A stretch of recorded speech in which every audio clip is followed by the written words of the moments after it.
Namaste, beautiful yogis. I just quickly wanted to come on and talk about Sagittarius, Jupiter, and a little more. So, we are already at Sagittarius. I uploaded the class, and some things I didn't mention I'll cover here. I'm thinking to also cover the 13th sign, the breaking out of the matrix, liberation of the mind, the raising of frequencies, and maybe dark energies, because I focus on the celestial bodies, on the positive energies of the planets. But of course we live in a very dualistic world, and things are not necessarily simple in a dualistic plane. So Sagittarius on a more superficial personality level is ruled by Jupiter, and Jupiter is the similar or the same energy as, I want to say it's a Hindu god, but you can correct me below if it's not a Hindu god, Indra, god of thunder. And funny enough, the ancient before Proto-Bulgarians population on the not on the Balkans, in Bulgaria, was very spiritual, very advanced, and it was Tangri. Their god was Tangri. It was Thracians, TH. Many people have not heard of this ancient civilization, THRACE, Thrace. So it was Thracians, the people, and their god was Tangri or Tangra in different texts, and that's the god of thunder. So that is also Jupiter. Jupiter is the god of thunder who clashes with Saturn to liberate the mind or the soul from the serpent.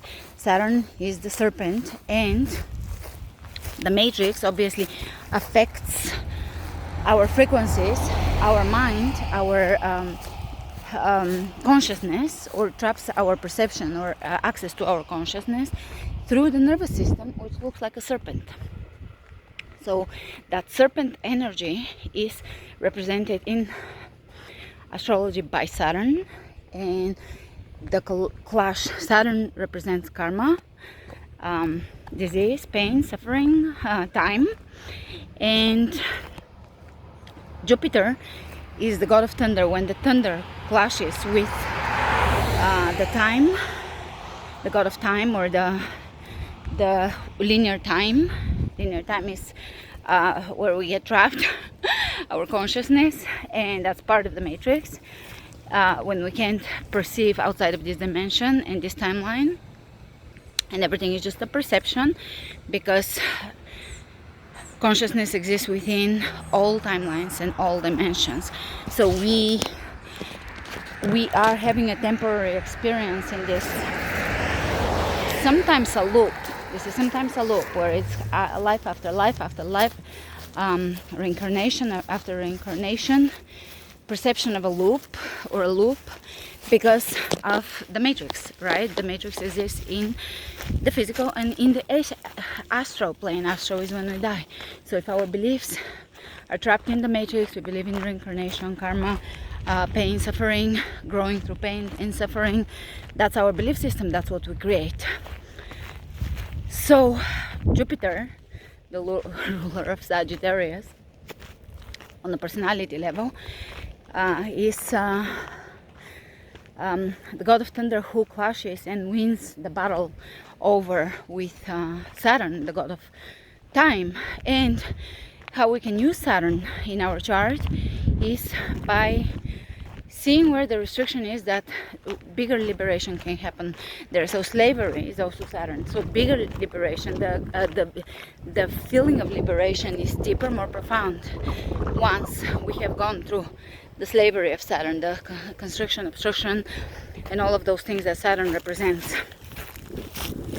And on the soul level, Sagittarius is ruled by Earth, so Gaia, that energy that is also fighting to realign itself with its natural frequencies, because the frequencies now are lowered in the matrix.